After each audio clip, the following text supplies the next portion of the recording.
بہترین عبادت تلاوت قرآن ہے، سب سے بہتر اللہ کا کلام۔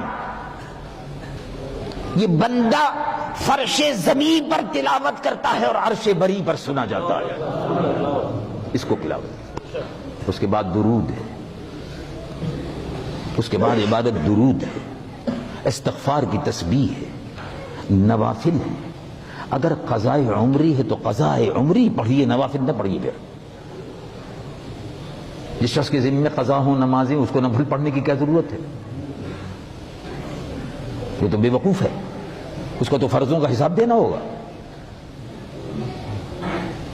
تو بہت سے لوگ ہیں قرض نمازیں بے شمار انہوں نے قضا کر لی، اب نفل پڑھنے میں لگے ہوئے، 100 رکعت پڑھ لیے صاحب۔ ارے اللہ کے بندے، جو نمازیں فرض تم نے قضا کی ہیں اس کی ادا کا اہتمام کرو۔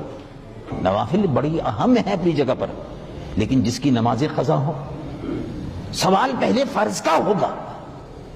فرض کی جواب دہی اللہ کے یہاں ہے، تو جتنی نمازیں قضا ہوں قضاء عمری کی نیت سے پڑھتے چلے جائیے، ایک ایک نماز کا حساب دیتے چلے جائیے۔